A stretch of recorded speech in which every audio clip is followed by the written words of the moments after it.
All right. So before I go into like the specific things I'm going to talk about in this session, I want to explain to you. I'm not going to explain to you in detail, but just all of the strategies that are supporting GIP. So this is like the simplest way I can try to make it, which is in GIP, what do we have to do? We have to raise, match, realize, and bring that back for a re-raise, right? So yeah, right. Breakthrough in the speech. Yeah. All right, but this is where the picture gets more complicated. What are all the things you need to fix to make that look effective? Damn! That is everything we're throwing at GIP this year. So let me just explain real briefly what this picture means. So in the raise stage, you have the market product strategy. All that means is what are you selling to which people to be able to raise TNs that are going to lead to leadership experiences. You also have B2B marketing, which we're just starting to work on. You might have seen it in the, I don't know if the MCP newsletter already went out, but if not, you'll see it in the next MCP newsletter. So working on B2B marketing to increase the number of customers we're reaching, to also increase the raises that will lead to leadership experiences. In terms of matching, we mainly have talent capacity. Well, talent capacity for growth is about raise, match, and realize, the whole process, as well as within BI for growth. That's about the MySec.net system changes, opportunity portal, country partnerships for you guys to match better, etc. And in the realization stage, we have CLS, led by Asa, about how we can be delivering leadership experiences that have safety, standards, and satisfaction of the EPs, as well as what you saw a little bit of just now, how can we make sure that every experience is actually developing leadership. And finally, all that goes into CLO, how do all the traineeships we realize and partners that we gain after all of that hard work and all of the strategies are successful, how do we make sure that they are retained as customers and we can keep growing with them? That's everything for GIP. What we're going to talk about in this session is just market product strategy and CLO, okay? That's the strategic inputs I'm giving to you guys for your replanning is around market product strategy for iGIP and CLO.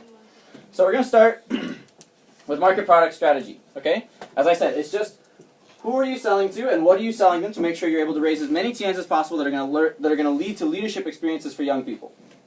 Let's look at the current state for iGIP. Maybe you can't see this, I apologize. So in Q3 we grew by 30 TN raises in Q3, so like really not very good. Some countries that are growing: Colombia, Romania, Japan, Spain, Tunisia, Hong Kong, Greece. Some countries that are dropping in raising. They're not all dropping in matching, but some that are dropping in raising: India, China, the Netherlands, Germany, Brazil, Russia, Chile. What? Working on it. My focus entity. Oh God. Yeah, and so what explains that? Well, to some extent, the capacity that we're throwing at iGIP. Only 13 entities have iGIP as their first focus. A lot of them are in this room. Only 6 of those are Tier 1 entities. And many entities, this is what we can see from SOGA, many of the people that are focused on iGIP or running iGIP at all, they say that their salespeople don't have enough sales knowledge and they lack a sales culture, which leads to not enough sales intensity. Or sales intensity meaning the number of meetings you're having to try to raise TNs, right? So the capacity is an issue. And what we also see, there's not enough entities selling iGIP and not enough people selling iGIP. That goes into the capacity. Another thing that goes into the capacity is that the salespeople use inefficient methods. So when we have salespeople and they're in a structure, they're using a lot of methods that are, let's say, very inefficient, very old, not bringing customers to us, but rather us using like old methods that don't have high conversion rate to reach a lot of customers, and it doesn't lead to as many results as we want. But what we also saw from the earlier session about how we develop leadership in GIP is that these aren't the only limits in iGIP. There's also, are our products actually fulfilling the value proposition and the purpose of the organization? Because when we do have those raises, a lot of the time there's a market value. That's why we raised it, right? And that's a company needed this, and so we fulfilled the market value. And there's an individual value to that to some extent. Like a member learns how to sell and deliver, that's a useful skill in life. The EP, whatever they do in that internship, whether it's like sales or solving problems through tech support, I mean, it's really inspirational. It's something professional that they can do, right? So there's like minimal value there, but it's not really why ISEC was created, or I think why many of us joined the organization, or why we've invested 4, 5, 6 years in the organization. It's not the impact we want to leave to the world, I don't think. Is creating as many internships as possible in HR departments that do something that someone else could do that isn't really about leadership or changing society in any way. So that's why to these, I would add another limit, let's say, that our market product strategy is simply not purpose-driven. Meaning it doesn't start from purpose. It starts from how can we sell the most TNs, right? Rather than how can we create the most leadership experiences. And because of that, because it's not purpose-driven, I have a theory that the lack of it being purpose-driven leads to our members not selling it as well, because in the end it's not aligned with their values, it's not aligned with what we talk about in the organization. It's like we talk about why we do what we do, and then we have sessions on how to sell more TNs, but it's not the same conversation. It doesn't lead to long-term partnerships, because ultimately people are using us, using ISEC, to solve a short-term issue in their HR, rather than because they want to create leadership experiences with us, or because there's a long-term, let's say, synergy between ISEC and a company that are solving an issue, or creating a certain kind of person, or benefiting from a certain kind of person. And I don't think it motivates the members. I think that when you see that your members aren't motivated and there's a lack of sales culture, the solution to sales culture might not be like, what exciting things do we put on newsletters, and what logos do we use, and how do we have like a campaign that excites people? It might be, how can the work that people are doing and the product that they're selling excite them on its own, right? How can the things that people are doing inspire themselves rather than us having to inspire them through gimmicks and campaigns and stuff? So, that's what's wrong. At least, let's say that that's what's wrong. That's what I believe is wrong, and I'm giving the session, so that's what's wrong, okay? Yeah, I mean, that's nobody's fault, right? Like, this is what I delivered at IC. Sub-product planning for market segmentation. And look, the first thing is, what industry are you focused on, and what are their needs? So what question was I asking people to solve?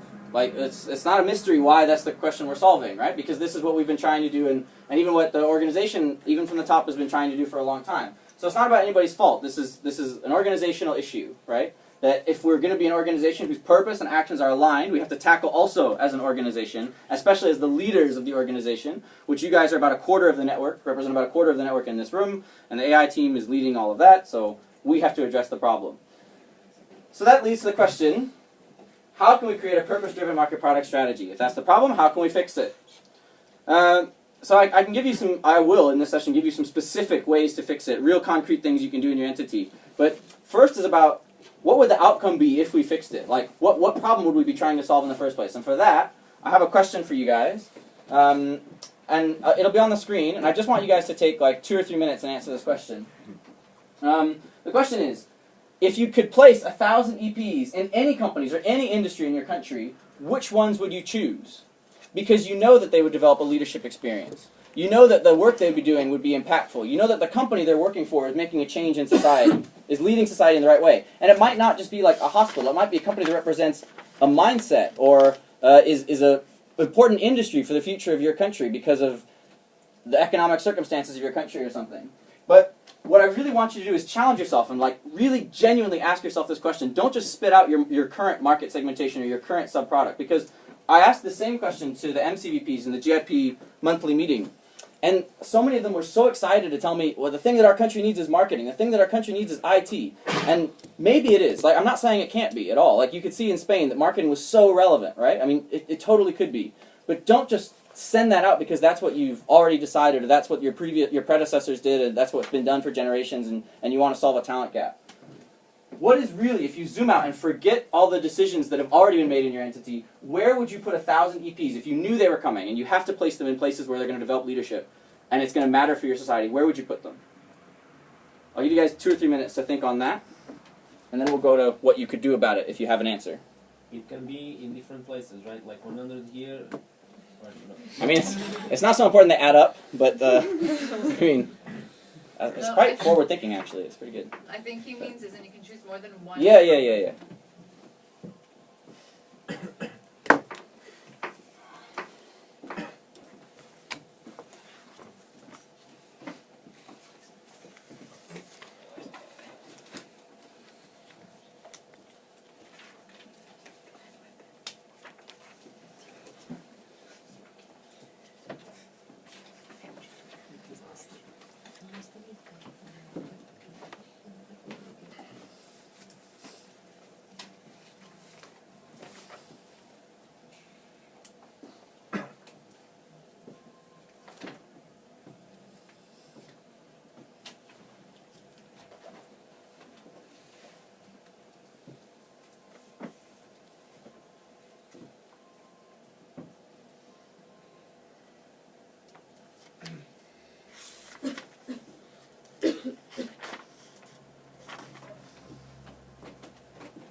I'll just give you like 30 seconds more.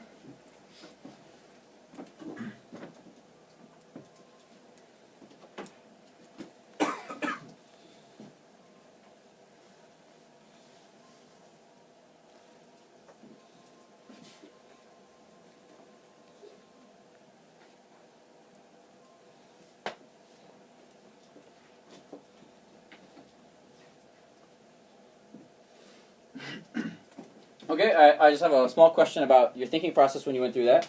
How many of you can raise your hand, had a very obvious answer to it? You're like, yeah, that's it. Okay, so about a third of you. How many people found the question difficult to answer? Okay, a little bit more. Yeah, if it were an easy question to answer, we would have answered it, right? So what can we do about it? How can we make a purpose-driven market product strategy? So first, know who is it that we should be selling to because they can develop leadership, or because what they're doing matters, or because what the internship in that company could matter. In the end, what we bring is a talent solution. That's the contribution we can bring, right? So there's probably tons of companies or organizations that are helping the world and good for society and could develop leadership if an ISECer were there, but they just don't need an ISECer. Well, that's fine. I mean, that means that they don't need the solution that we can bring. Maybe there's other ways to work with them, hopefully, because we can engage them and maybe someday they need interns. But in the end, we need to know what talent solves their problems in terms of a sub-product. That's a question we're going to need to be able to answer. We know we want to sell to these people. We want to work with these people because of what they're fighting for, and what the impact an EP has there, and the impact on the EP of being there. And this is what they need in terms of talent. And then you have to ask, can we provide that talent? Is that an issue that ISEC can help them with? Is it a problem that ISEC can help them with? It's very possible they really do need talent, but what they need is something that ISEC just doesn't have. In which case, you're not going to be able to sell it to them. Or you're going to do what a lot of us do, we raise a TN, but we can't match it, and that doesn't help anybody. So, question, has anyone done this? Because it's not my intention at all to just like throw something at you guys, be like, yeah, survive that, just go for it. So has anyone done this? Because I really want to give you concrete examples. Like earlier we talked about Spain and Russia, and I want to share also an example of East Africa, because I went to Pioneers conference in Kenya a few weeks ago. It's like one of the most impactful places I've been. It's such a special experience. And I was asking them these same questions and really working with the MCVPs from 5 countries in East Africa. What can you guys tackle together that's going to matter? What is it that if you recruit members to solve this issue through GIP, members are going to flock to ISEC because they see the relevance of it and they want to be a part of that? And what East Africa had to do is they had to look at, well, we have a current market product strategy, just like all of you guys do, right? And we can't just like throw that out, but what could we do to make what we have actually serve a purpose? So an example of a product they were selling at that time was, you guys might know East Africa is a very fast-growing place economically, and there's a lot of foreign investment coming from India, China, Russia. A lot of countries have entrepreneurs and big companies going into East Africa to invest in infrastructure, to invest in companies, a lot of things, right? So the market need is for companies to capitalize on this opportunity, like East African companies to work with them, as well as especially banks to acquire them as customers, right? You're bringing a lot of investment capital to East Africa, which is something they don't have on their own. And if you're a bank and you can acquire these, that's a lot of cash that you can use to invest in things. But is that an issue that ISEC cares about? Like, do we care about a bank's ability to attract customers? Like, I don't, anyway. And I don't know that that's a problem that ISEC should be solving. But we were looking at, well, within that, what could be purposeful about that? And so when I was asking them that question, well, then they got some different things. They said, well, all this foreign investment is coming, but how can we make sure that East Africa is benefiting from it? For example, that they're learning from the people that have more expertise in how to run a company. And what market opportunities are they actually finding in East Africa that's causing them to come here? Because we could find the same market opportunities if we understood what they were working on, right? And what trouble are they having, the companies investing here, what trouble are they having integrating to the local market and understanding the local market? Because it can't be easy. First of all, it can't be easy to understand a foreign market. Second of all, there should be some level of social integration there, like some level of people working together from the region and from these companies that are coming to work there, instead of just a financial transaction where another country gets a lot of money from East Africa because they invested there, right? So what they came out with several things from the Pioneers Conference. One of the things they came out with is that they can sell marketing internships to banks and to companies in East Africa and to the companies investing there, and the purpose can be connecting those things together. For example, can a bank provide to all of its other clients, all of the other East African companies it works with, can they connect them to the entrepreneurs and big companies that are coming from other countries to invest in East Africa?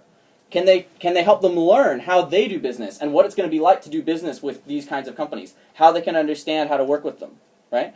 Can they help the companies that are coming into East Africa understand the real solutions that they can be bringing, right? So they're not just connecting business together, but they're also able to bring those people into a conversation and teach them about each other, right? So I found that quite purposeful.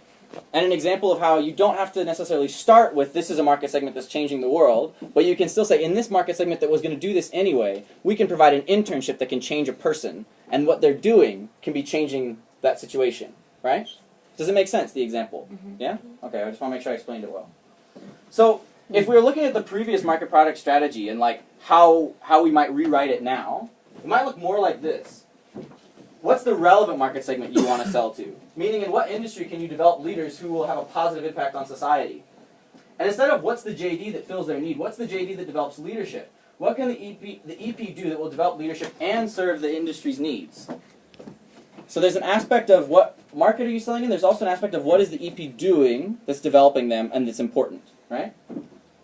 And there's supply, which we had before, but there's also how do you align marketing and talent capacity and all of your back office functions to be able to execute that market product strategy. How are you showcasing it? How are you reaching those customers? How do you make sure your members understand what the market need is, how to deliver a leadership experience once the EP arrives, etc.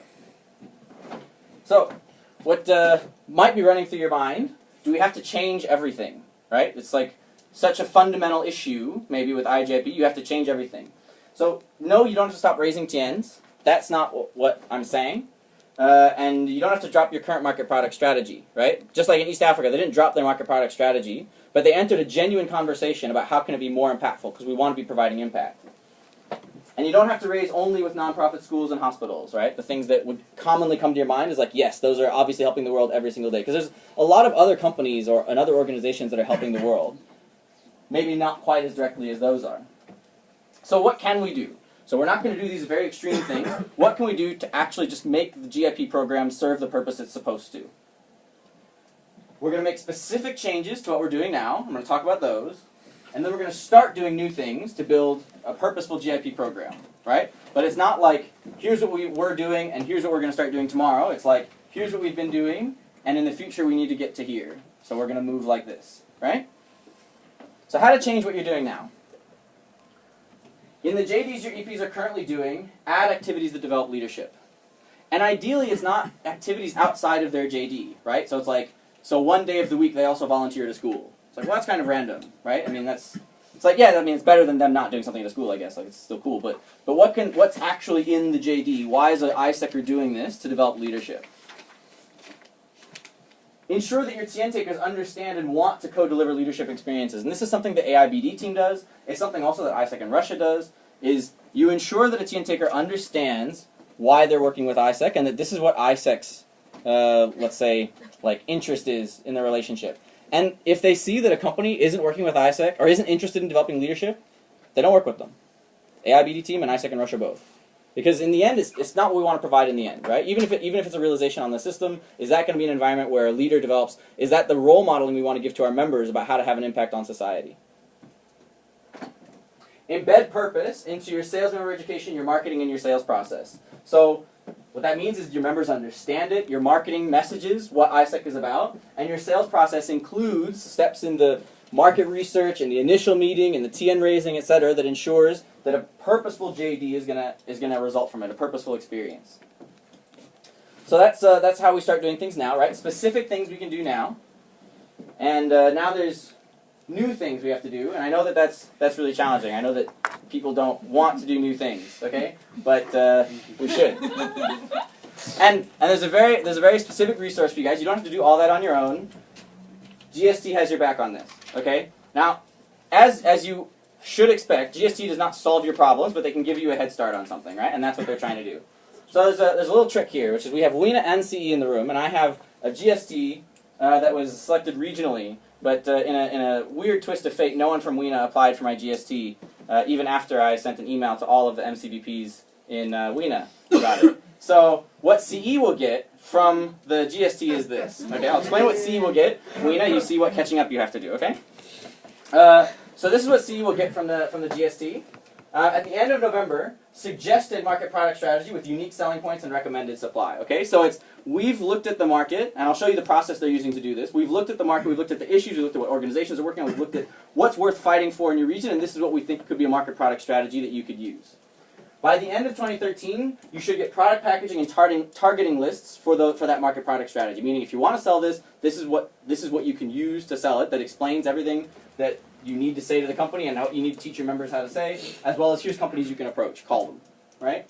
And in Q1, you can get consultancy from GST and from myself about using the market product strategy and implementing it accurately with your LCs, right? So if you think about on the GCDP side at IC, we talked about the iGCP business model, right? And how the iGCP business model makes a more sustainable program that actually achieves purpose and develops leadership. Very similar concept here, right? It's like a very similar concept for iGIP that can be implemented in very much the same way, where you can implement it and you can get a lot of consultancy about how to do it really well. So what that market product process looks like, for example, if you wanted to copy it, or you just want to know how would you go about solving this problem, or we didn't have a GST from our region, so what should we do if those are your problems? This is a process that they're using, right? So they're researching trends in business, education, government, social issues, intergovernmental organizations, NGOs. They dived into all of this for 2 weeks, read lots of reports to try to get a grasp of what are all the issues being solved by different organizations, or that aren't being solved but are really important in a region. They chose relevant needs, so from all that, chose relevant needs, and figured out what industries are addressing these needs, either directly or indirectly, right? So the work that this industry is doing improves this issue. They're interviewing industry leaders and experts. They use research to understand the talent needs, and they create a hypothesis of here's the sub-product solution for that industry, right? Meaning if we sold this industry this, it's what they need, and the internship would be purposeful. They test it they test it through like further research. So they basically develop like a prototype. Would you buy this? Would you buy this? Would you buy this? They approach 20, 30 companies in the industry to see what it is, and if they get a positive result, then that's a strategy that they're going to recommend to you guys you can use. And they make a targeting list of the companies similar to that you can sell to. Yeah, and then they make materials to align talent capacity to reach these markets and be able to deliver it. So that's what they're working on, and they're right around step 3, okay? But to give you an idea, like, this is about 2-3 weeks of work, right? And they're doing it for a whole region, okay? So it's not something that needs to take a really long time. In fact, if it takes a really long time, that would be really dumb, I think. Like, that would be a way to waste iGIP resources in your term, I think, if you spent a lot of time on this kind of process. First of all, GST is doing it for you, if you're in C. Second of all, you can do it quickly, right? Okay, so what would you do? You could adopt the GST's market segments, and you can replicate their process and do your own market research to find the most relevant segments.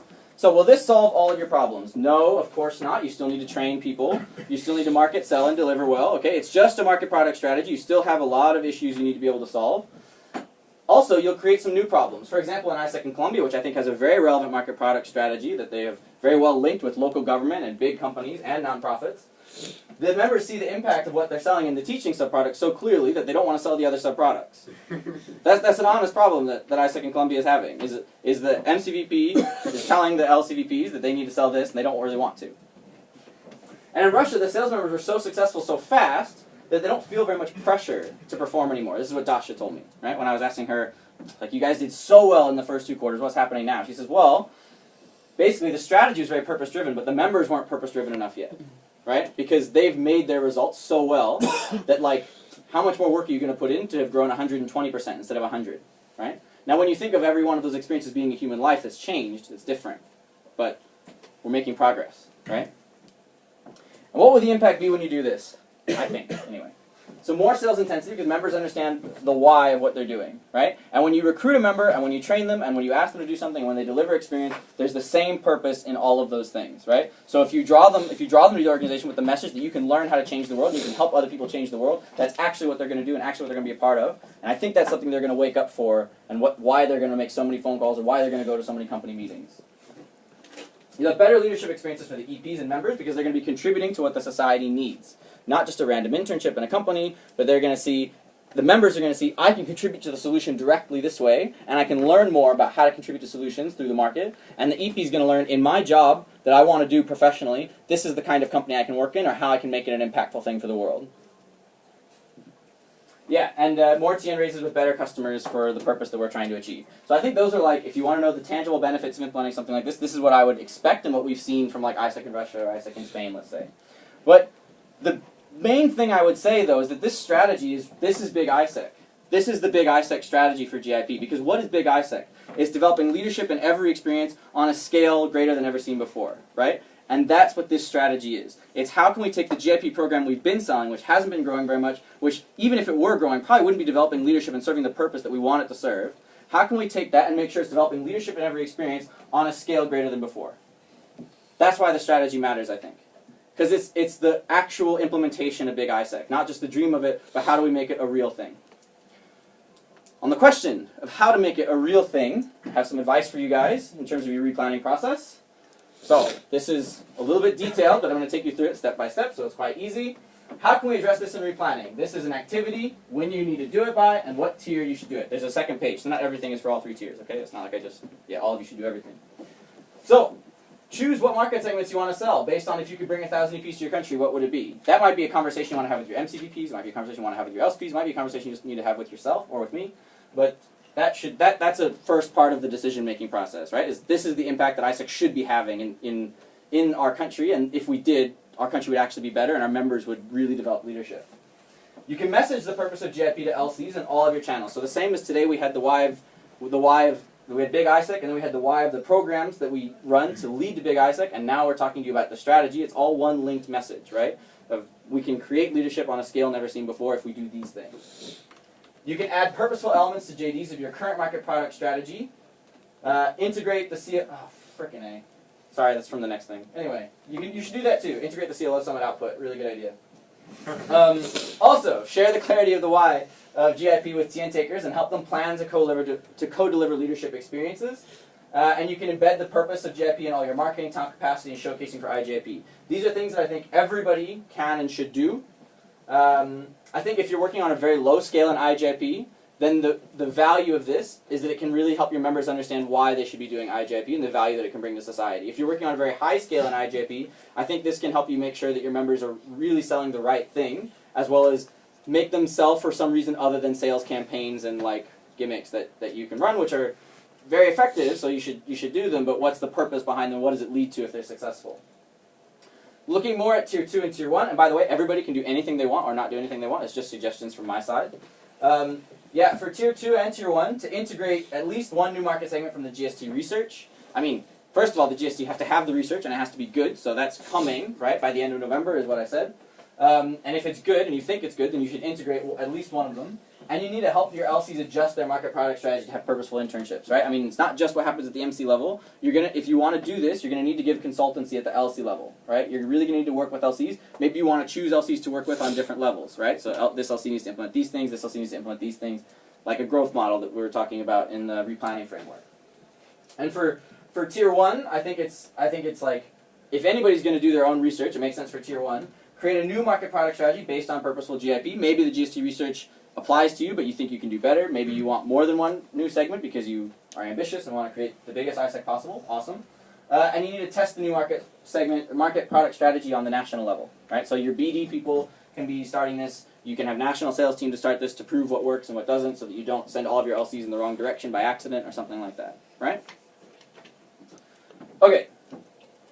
Yeah, and all of that should lead to raises that create leaders, which is the whole point. So that's why I'm asking you to do it.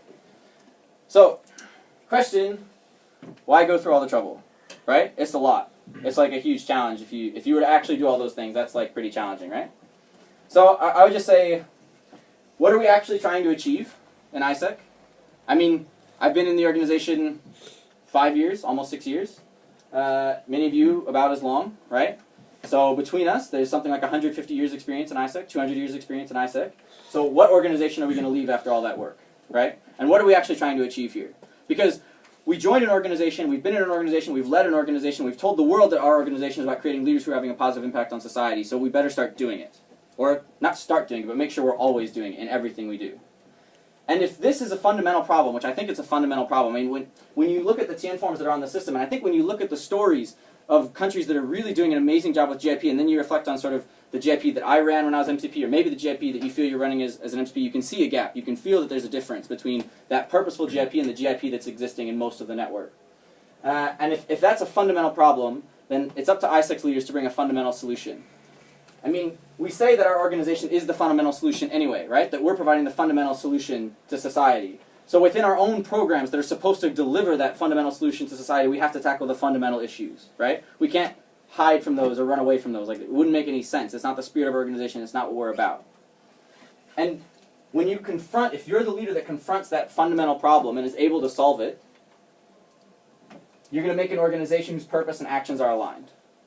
And that's that's everything, right? When we see that we say this is why we do what we do, and then we do this and it doesn't work, or it could be working better, if when we look at the end product of all the work we're doing, and it's not why we're doing it, there's a misalignment there that's going to hold the organization back. As long as we don't fix it, it's never going to be the organization it can be, because we're saying one thing and doing another. And when you, as a leader, role model, we need to solve fundamental issues. We need to face brutal facts. We need to make fundamental solutions, even if they're difficult. Then you're going to create purposeful leaders, which is the whole point. I think you want to role model to your members that if there's a serious problem with what's going on, they need to solve it. And they need to discover what's the fundamental thing to solve it, and then take the difficult decisions and hard steps to solving it. And if you can provide them that leadership experience, then they're going to be someone capable of having a positive impact on society. And I think if we don't change it, A, the experiences they're delivering aren't developing their leadership so much, but B, the organization that they've been in that was supposed to lead them to changing the world was to some extent hiding from what it needed to do. And that's not the leadership that they're going to need if we're going to change anything in the future, right? They're going to need to actually confront the issues and solve them. So, that's everything about microproduct strategy. Customer loyalty for organizations. Okay. You guys good? All right. So, second thing, customer loyalty for organizations. Other strategy on the other side. We raise all these internships that have a beautiful purpose and change the world. How do we keep raising them from the same customers so that we can create even more leaders?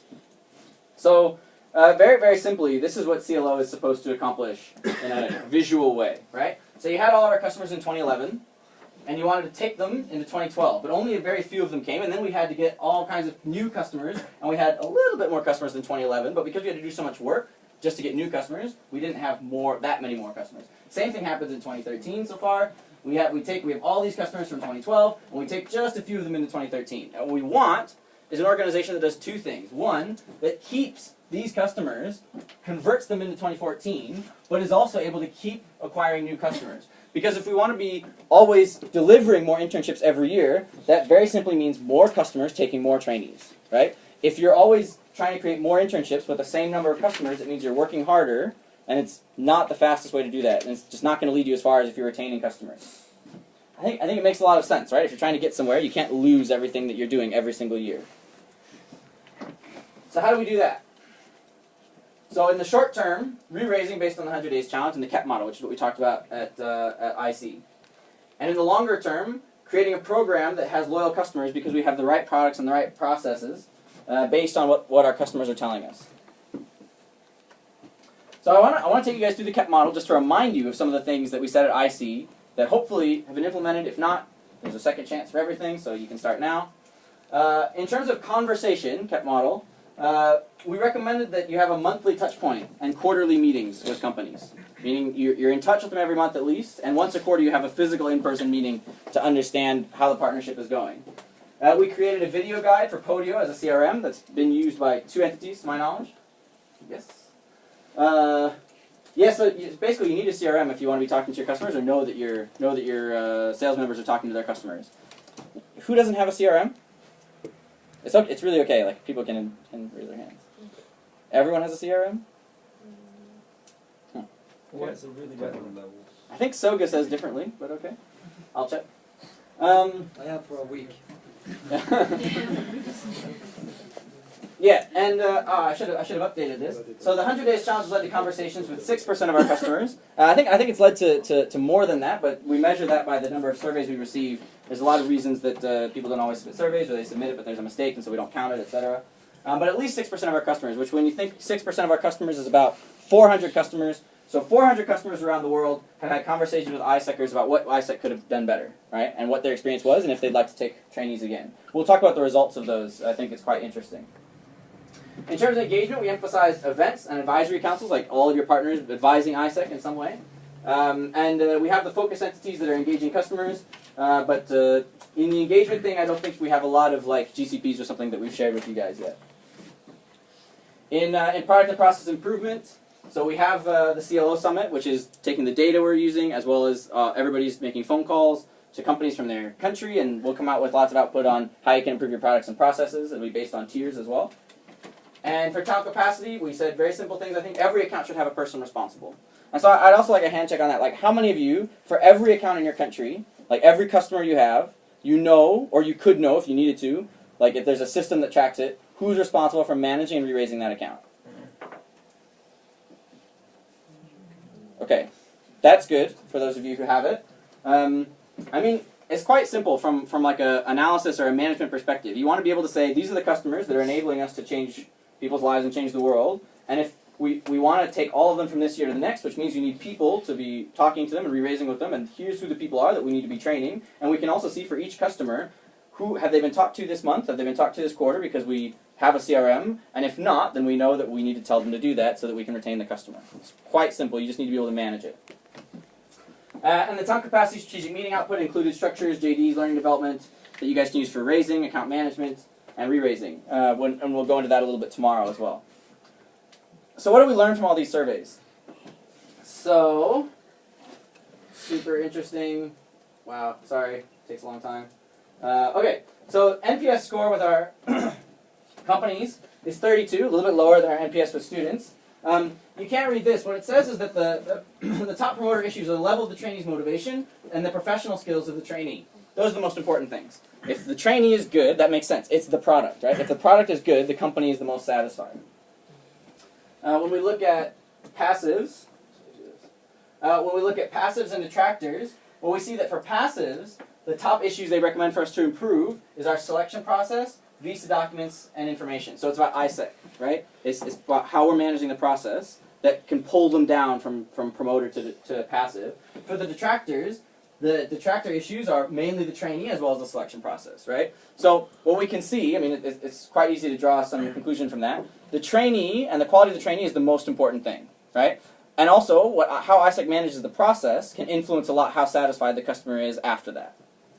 But even after all that, when you see we have an NPS score of only 32, when we ask the customers, would you be willing to take another trainee, what you see is that 29% say they definitely would be willing to, and 45% say they probably would take another trainee, right? If the product is good, if we can talk to our customers, if we can just stay in touch with them, 74% of them, it seems, would be willing to take another trainee, and yet we only retain about 31%. So there's something there that we're not doing, right? If 74% of them say they'd be willing to take another trainee and only 31% of them do, what are we screwing up in that process? And how many of you, by raise of hands, would say that you've really tried to implement the 100 days challenge in your entity? Okay, so it's about half of you, a little bit more. Yeah. So I mean, I hope this was clear at IC. I mean, the 100 days challenge is not the end of a strategy, right? It's just an event to get the organization focused on an issue, and start learning how we can solve that issue in the long term, right? But when countries have really implemented 100 days challenge, and I think like gone for it and really looked into their data, I think they're getting very good insights. I don't know if you guys feel that you are, but countries that I talk to tell me a lot of interesting things. And I want to highlight ISEC US, what up? But I want to highlight them because they really have done a fantastic job with the challenge. They have a really good VP account delivery who handles all that. Yeah, she's awesome. And they've done a great job implementing it, and they've also really looked into the data to make improvements. And I just want to show you what that looks like when a country does that process really well. So what they're doing now, because they've reached about 20% of their customers, but they want to reach more, is they're targeting specific LCs that have the most accounts, and they're following up with them weekly on the 100 days challenge. And LCs have until Thanksgiving, which is like a week or two from now, to reach their partners until the NST and the MC contact their partners to get the feedback, right? So there's an attitude that this is creating of you need to take care of your customers or we will. But it's a customer-centric approach. The customers are going to be taken care of, right? And if you're not good enough, or if ISEC isn't being good enough, we're going to fix that problem. And these are things that they're actually doing. I understand it's hard to read. Apologies. So they're keeping the plenary updated. They're having all of the surveys that people say they'd be willing to give a testimonial about how good ISEC is. They're collecting video testimonials from them. They're giving LCs support on how they can get referrals. A lot of companies say that they're willing to give us referrals in the surveys, but are we actually asking for the referrals after that?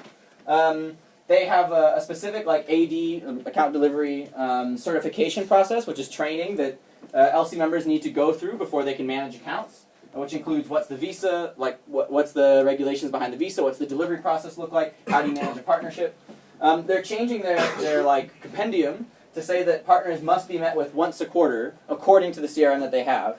And if for 2 consecutive quarters that condition isn't met, then the contract can be reallocated to another LC who will take care of the customer, right? So you have to be taking care of your customer is the message from that. And one of the issues that they found in their own surveys was that a detractor issue was the clarity of the process. The companies were saying the process isn't clear enough for us and we get confused. So they're probably doing more than this, but at least on their website they're trying to make their process extremely clear.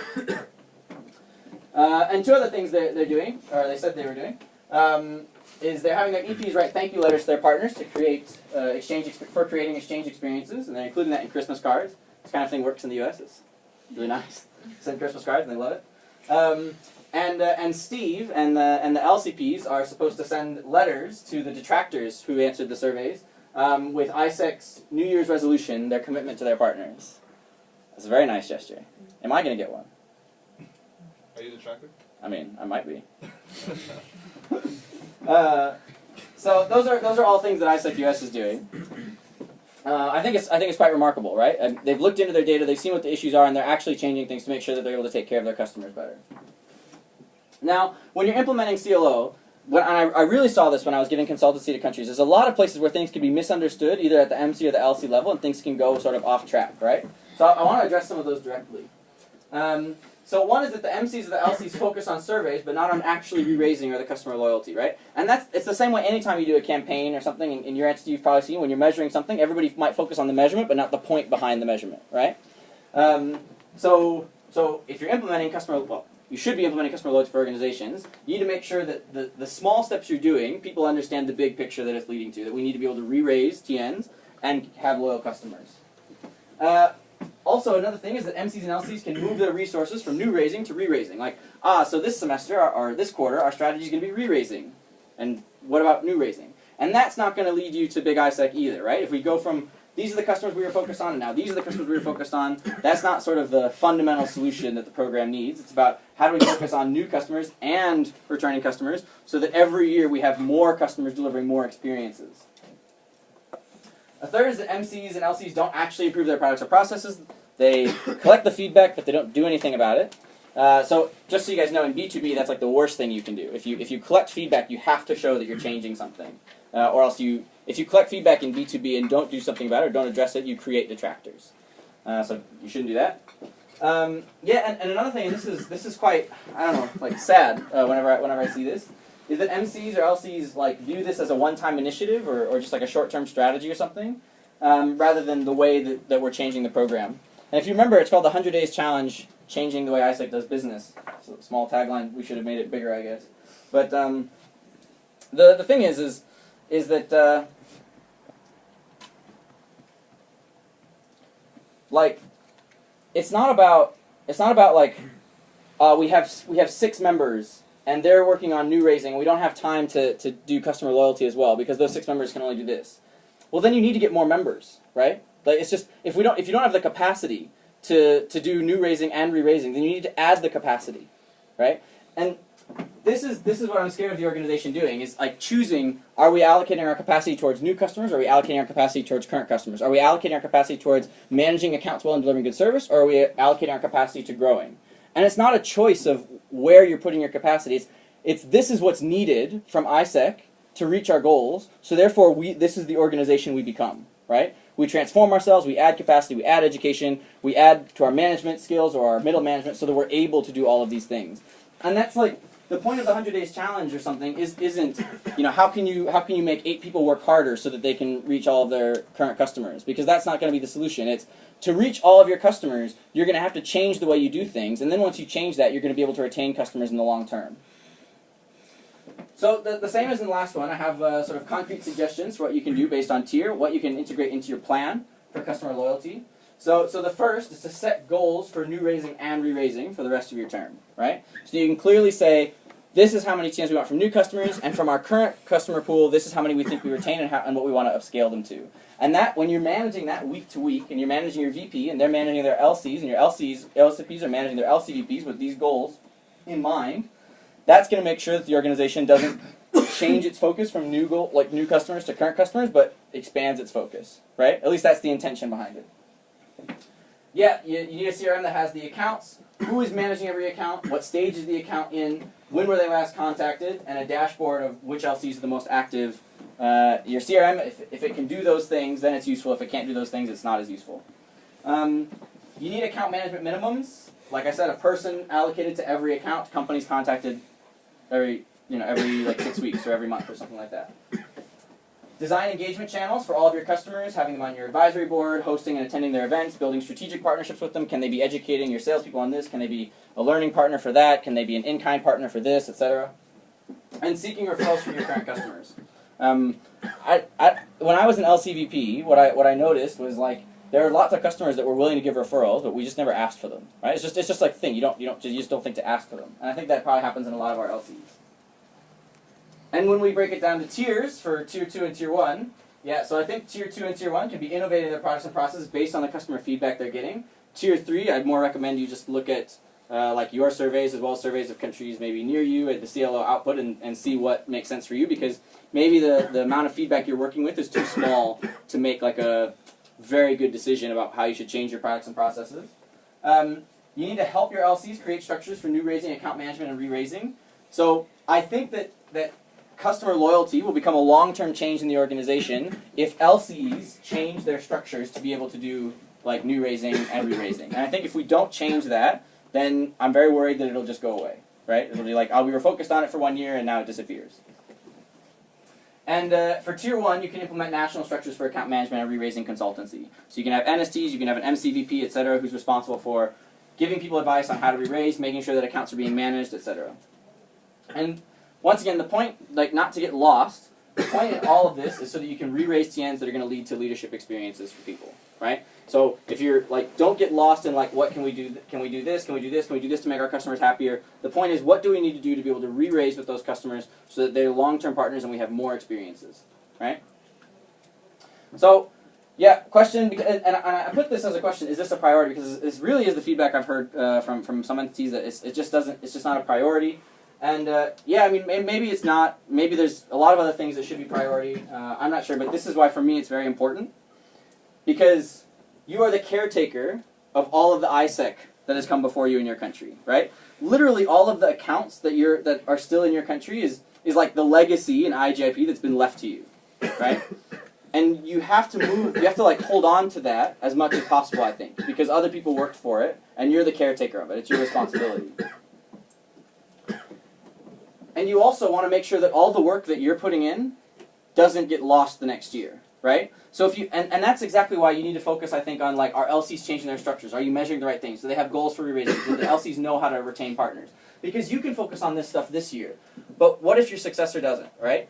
All the work, not only that you are responsible for caretaking, but then that all of your members and all your MC is doing, and that all the work that you're doing can get lost if you don't solve the fundamental problems that are stopping you from retaining customers, right? You want to take care of what's been left to you, and you also want to make sure that your successor doesn't have to solve that problem. Your successor can just use the solutions you gave them to take care of all the work that your generation is doing.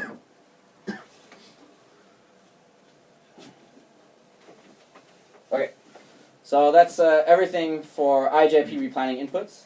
For you guys to know, I'm here tonight as well as all day tomorrow and tomorrow night to give like individual consultancy or answer any questions or anything like that.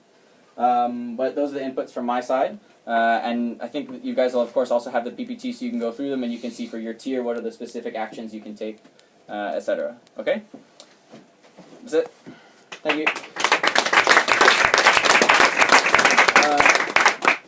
10-minute break. 10-minute break, and then back here. Yeah. Come back here in 10 minutes.